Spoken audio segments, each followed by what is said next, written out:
वक्फ का विरोध करके नीतीश कुमार ने जो लाइन ली है वो कहां जाएगी, ये सवाल है। और वक्फ पर बुरी तरह से मात खाए ये जो मुस्लिम नेता हैं, कट्टरपंथी नेता हैं, ये धरना प्रदर्शन तो उनका अधिकार है, इसमें कोई दिक्कत नहीं। लेकिन जिस तरह से पश्चिम बंगाल में हिंसक प्रदर्शन हो रहे हैं, जिस तरह से ट्रेनों को 5-5 हजार की भीड़ घेर लेती है, जिस तरह से हिंदू बस्तियों के बाहर मुस्लिम बस्तियों मुसलमानों की भीड़ आ जाती है, जिस तरह से पुलिस के ऊपर हमला होता है और अंत में बीएसएफ को सौंपना पड़ता है, ये कोई सामान्य घटनाक्रम नहीं है। नहीं, सामान्य घटनाक्रम नहीं, बल्कि आप डिजाइन देखिए ना कि अगर रामनवमी पे आपको शोभा यात्रा निकालनी है तो उसके लिए हाईकोर्ट को परमिशन लेनी पड़ेगी। लेकिन वक्फ के खिलाफ अगर आपको धरना प्रदर्शन करना है तो लारियां की लारियां भर के, जैसे मैं कहना नहीं चाहिए शब्द, मैंने तो ऐसे भेड़ बकरियों को ऐसे भर के जाते हुए देखा था, वैसे आपने इंसानों को वहां पर भेजा। अच्छा, और एक बात और है, वक्फ को लेकर सबसे बड़ी बात है कि जिस तरीके से जुमे की नमाज पर ही लगातार बवाल होने लगा है हर्षवर्धन, इस पे बात करना बहुत जरूरी है। ये बड़ा दुखद है और इसको लेकर बार बार ये सवाल होना चाहिए।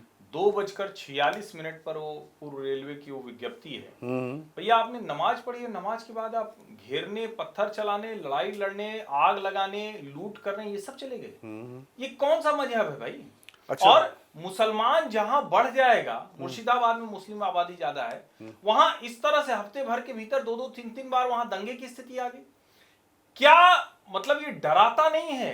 और आपको वो भी ध्यान में रखना चाहिए कि वो बस वाला जा रहा है, उसके भगवा झंडा लगा था, तो भीड़ आती है, उसमें तिरंगा का आवरण और उसको भगवा झंडा उतारना पड़ गया। हालांकि भारतीय जनता पार्टी ने बड़ा अच्छा विरोध का तरीका निकाला, उसी जगह पर जाकर, और शनिवार को उसी जगह पर जाकर वहां उन्होंने भगवा झंडे ही बांटे सबको, जिस जगह पर एक बस से उतरवाया गया।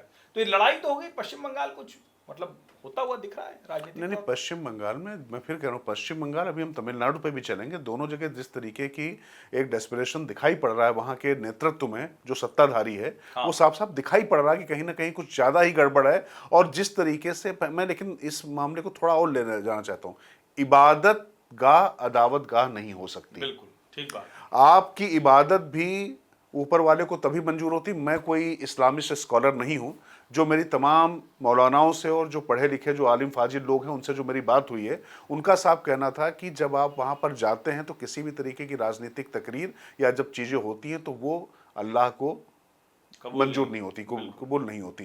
तो ये जो चीजें हो रही हैं, आप समझिए कि ये लोग वाकई कितने अपने दीन के प्रति ईमानदार हैं। राजनीति करवा रहे हैं चंद उन लोगों के हाथ में जिनके हाथ में पूरी वक्फ की अवैध संपत्ति, वक्फ माफिया कैसे इसको वो कर रहा है। और जो शुरुआत में मैंने कहा था भूमिका में हर्षवर्धन कि ये राजनीतिक दल, ममता बनर्जी का बयान देख रहे हैं क्या था, कितना गैर जिम्मेदार बयान।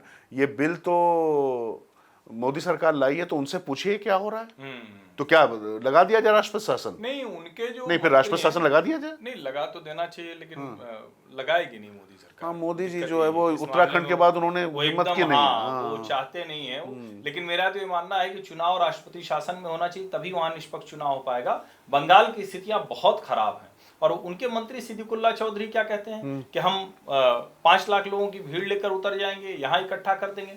फिरहाद हकीम के बयान तो खैर अक्सर चर्चा में रहते ही हैं। उनकी पार्टी के नेता शरिया शरीयत जैसी बात करने लगते हैं। तो मुझे लगता है कि जिस तरह की स्थितियां पश्चिम बंगाल में हैं, ममता बनर्जी मुस्लिम मतों के और एकजुटी करने के चक्कर में है। लेकिन हो सकता है कि इसकी प्रतिक्रिया भी दिखने लगी, जिसको हम बार बार कहते हैं ना कि भाई कितने समय तक आप एक पक्षीय तुष्टीकरण करते रहेंगे। तो शायद बंगाल में भी वो वक्त नजदीक आता था। नहीं, वो इसलिए भी आ रहा है चूंकि आप बंगाल में देखिए ना कि अभिषेक बनर्जी, ममता बनर्जी, 2 गुट वहां भी दिखाई पड़ रहे हैं। यहाँ राहुल और प्रियंका ही नहीं है, खानदान जहां पर है वहां पर भी दिखाई पड़ रहे हैं। कल्याण बनर्जी, महुआ जो आपका फेवरेट सब्जेक्ट है, जो भी हो, महुआ मोइत्रा, महुआ जी से लड़के क्यों कल्याण जी ने अपनी भद्द पिटवाई?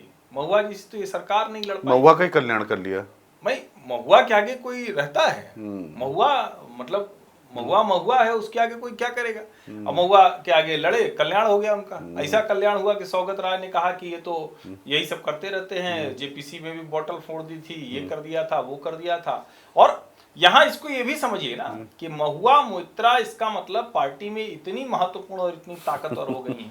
ये भी आप समझिए कि तृणमूल पार्टी, जो तृणमूल कांग्रेस जिस तरह की बुनियाद पर, जिस पर टिकी हुई थी, उससे वो कितना डेविएट कर गई, ये भी एक बड़ा सवाल है। हालांकि खैर उनकी पार्टी का मसला है, वो उसको सुलझाएंगे। लेकिन ये भी दिखाता है कि तृणमूल कांग्रेस के भीतर कितने तरह की मुश्किलें आ गई। हाँ, मतलब सिर्फ तृण ही बचेगा, मूल तो जाता ही जा रहा है, साफ साफ दिखाई पड़ रहा है आने वाले समय में।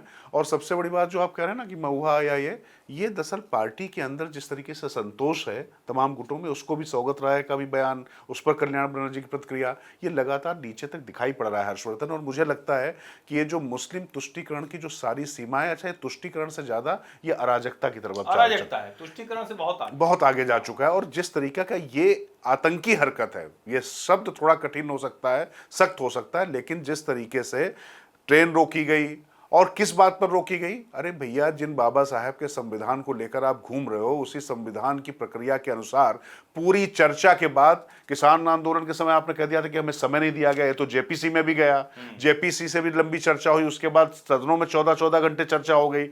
कहीं यहां पर आपके पास तर्क किसके पक्ष में था नहीं, साफ साफ साबित हो गया कैसे गरीब मजलूम मुसलमानों के खिलाफ ये पूरा वक्फ कानून था। राइट, आपने कहा तो आपने कहा ना कि निजाम और वक्त बदल गया है।